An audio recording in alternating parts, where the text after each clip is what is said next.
Now we'll continue for the next session. We would like to welcome Dr. Mansour Al-Hanai, VP Distribution Supply from Nama Holdings, to lead the blockchain session. Good morning, everybody. I guess from the presentations that we have seen today morning, it's very clear that the utilities landscape is changing, and it is changing very fast. There's more of distributed and smart power grids coming on. All customers will be leading these initiatives. We have seen the electricity regulator here in Oman initiating this by implementing or starting the implementation of SAHM 1, and we know that SAHM 2 is also coming very soon. At the same time, utilities like Nama Holding are taking lead in implementing important initiatives related to automated meter infrastructure. So at one point of time, we will face the issues that any of the utilities around the world is currently facing. So there are two phases and two fundamental challenges that we need to address. The first one is the quick move toward distributed generation, which will happen very soon in Oman. And at the same time, the increasing of penetration of devices such as the smart thermostat and also the automated metering infrastructure. So if we are moving more and more toward a decentralized approach, grids are expanding and becoming more and more distributed, here comes the challenge. We need to establish trust between stakeholders. And we thought of several solutions that can help in this. And definitely the most optimal one would be the blockchain. And allow me to welcome the two speakers for this session that will take us through a couple of presentations on blockchain, which will shed more light on how the future grid might look like. So we have two speakers today, Mrs. Mayte Gorostiaga. She's a Senior Innovation and Transformation Advisor at Vivat and also a former consultant at KPMG and PwC in the US. Her latest work was in Australia, and she was focusing on defining strategy and implementation of smart city concepts, and also applying emerging technologies to leverage open data. Currently, she's concentrating on further defining the applicability of emerging technologies, such as the blockchain that we are considering today, in businesses and in urban ecosystems. The second speaker that we will have today is Mr. Khaled Khurshid. And Mr. Khaled started his 25 years of career with leading consultants such as Accenture and EDS, where he led technology projects for disrupting old and creating new business models. That's exactly what we are trying to examine today. And his most recent work at the Silicon Valley was starting up a revolutionary delivery, billing, and payment system of solar power microgrid systems. Also, he had roles in large energy and telecom utilities in the North America, in the US, and also in Africa and Asia. His latest of such roles was leading the 5th largest mobile telecom operator in Africa. Please join me to welcome the first speaker, and after finishing the couple of presentations that we have today, we will have a round of discussion where we will take questions from the audience over here and also online.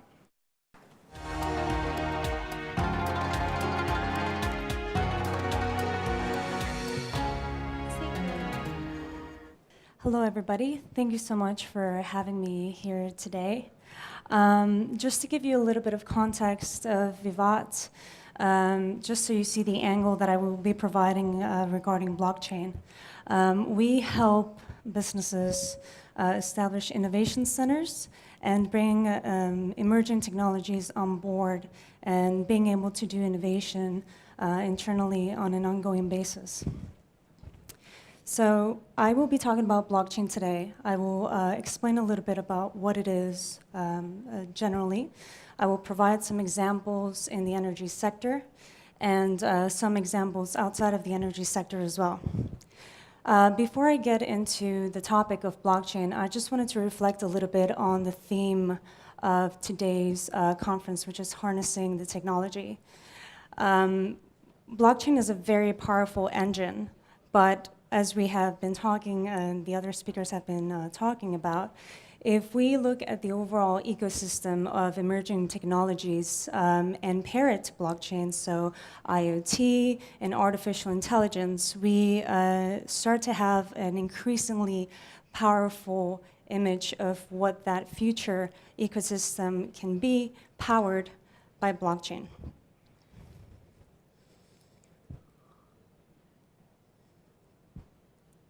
Okay, so what is blockchain? If we think of how we use the internet, we exchange information freely, peer-to-peer, information, data, etc. But when it comes to things of value, we generally depend on a third party to validate that transaction. Be it buying a car, sending money. The most common use case, therefore, is Bitcoin. It is a use case of blockchain in the sense of exchanging value in cryptocurrency. So if we were to describe blockchain in a few words, the most common definition is a distributed, immutable ledger of timestamp transactions. It is a little bit of a tongue twister, so I'm going to break it down. At its essence, blockchain is used really to record and track information. So if we think of maybe purchasing a car and that transaction, what happens is that transaction gets sent out to the full network of blockchain, which is formed by nodes or computers. So this group of computers or nodes then validate that transaction, that car purchase. And once it's been validated, it gets consolidated into a block, along with other transactions that have occurred around the world during that same time period. Once that is consolidated into the block, that information becomes permanent and public. So when we say distributed, what we really mean is that there is no one master copy of that transaction. That transaction is, has a copy across every single computer or node in the network. So if somebody were to try to tamper with that information, all the other computers in the network would know that that change is essentially invalid. And when we say immutable, there are two key characteristics of blocks that make it immutable. One is that a particular block of information, it is uniquely tied to the block before it. This goes on and on all the way to the very first block ever created, which is called the Genesis block. The second unique characteristic is the hash value. The hash value essentially is a digital signature of each block.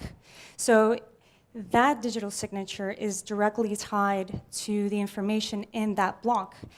Again, if somebody tries to tamper with the information in that block, the value of that digital signature would change, and therefore the network would be alerted that somebody's trying to tamper with that information.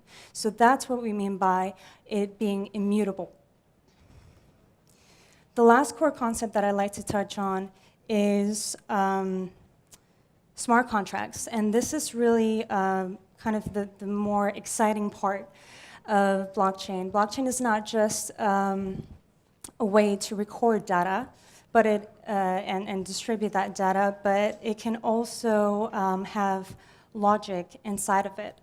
So a smart contract essentially is a piece of code that sits on top of the blockchain and has a logic of if this, then that. If this event happens, then this contract will be executed in a particular way.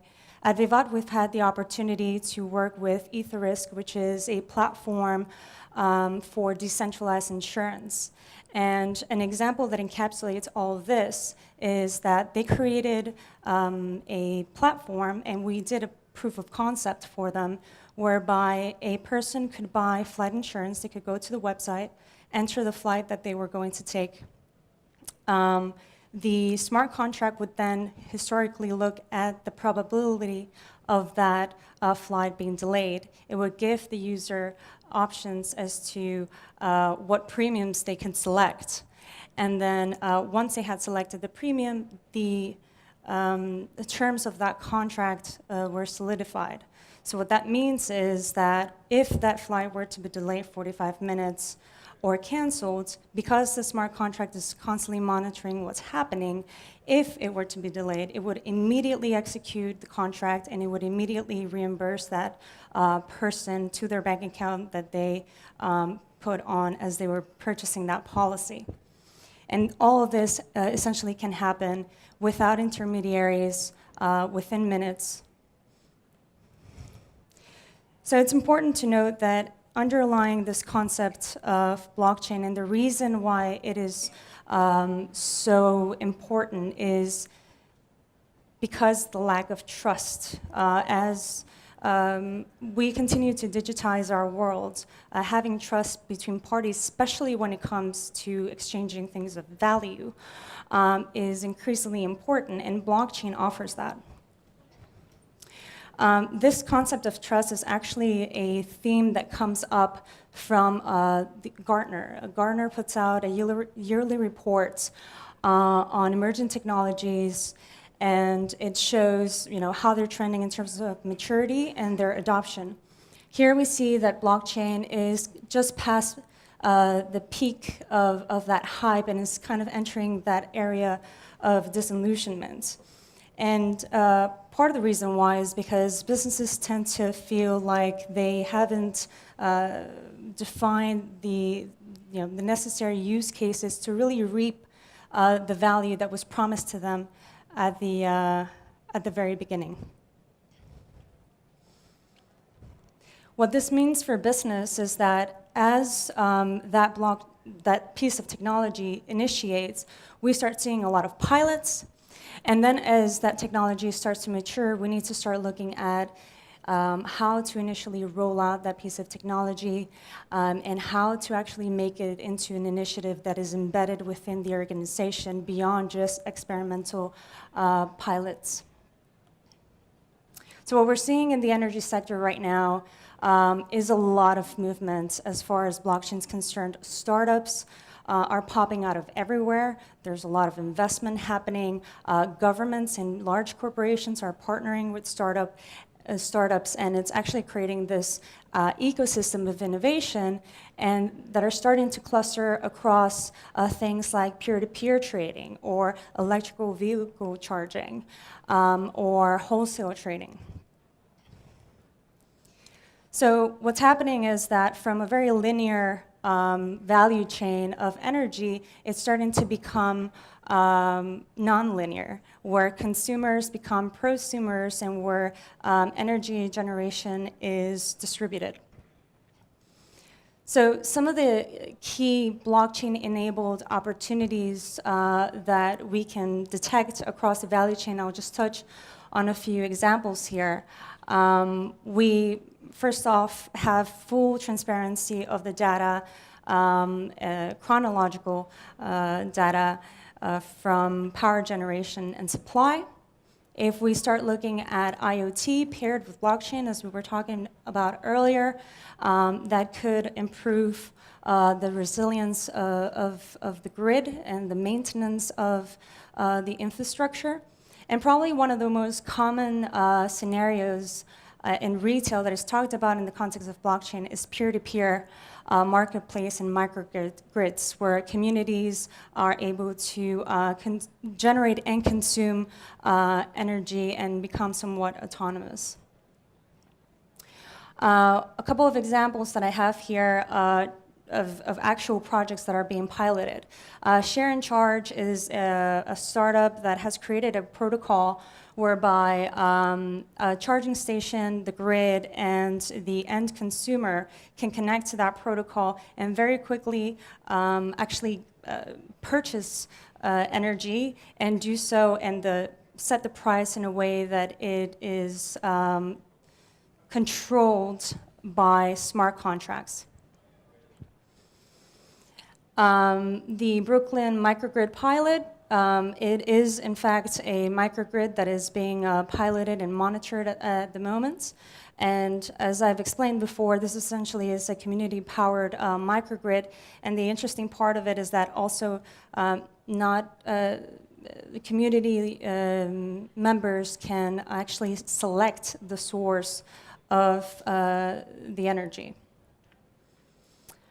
I touched on Etherisk earlier about the flight insurance policies, so I will not cover that. And I think the last example that I just wanted to touch on is e-governance and smart cities. And we've talked a little bit about smart cities, but for example, Estonia is a government that started digitizing everything about themselves, but in 2007 they were hacked.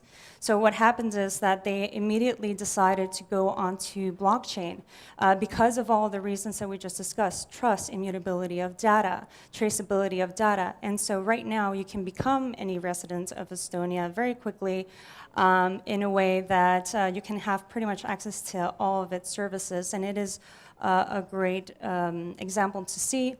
Dubai Smart City, just to throw some numbers there, one of the things that they're looking at is increasing efficiencies and reducing costs. Based on documentation processing, they are looking to reduce 5.5 billion dirham just in reducing that cost by using blockchain. So to recap, what we do know is that there is a lot of movement, there's a lot of experimentation, there are a lot of not just pilots, but initiatives that are going on. So we know that this is really not whether it's going to take on, but more so how and when and how much its applications will be. No one size fits all, and the reason I say that is that coming from an innovation background, it is very important for businesses, organizations, and even governments to really define the requirements and understand the purpose of the technology rather than just implementing technology for technology's sake. And some of the things that we need to consider that are talked about and we're still figuring out are regulatory environments, which we talked about. The energy required to power a blockchain is a concern, and there are some ways to mitigate that. New technologies always have new ways to hack, and despite the fact that blockchain in of itself, the value is it's immutable, is that we still need to look out for that, and scalability, especially when we're talking about legacy systems. So just to end, since I'm out of time here, if there's one key takeaway here is blockchain is coming, blockchain is here, and it is, we need to look beyond the hype, and we need to be able to establish the necessary processes, the mindset, the leadership, to be able to take that innovation in-house and really run with it, because it will disrupt our day-to-day.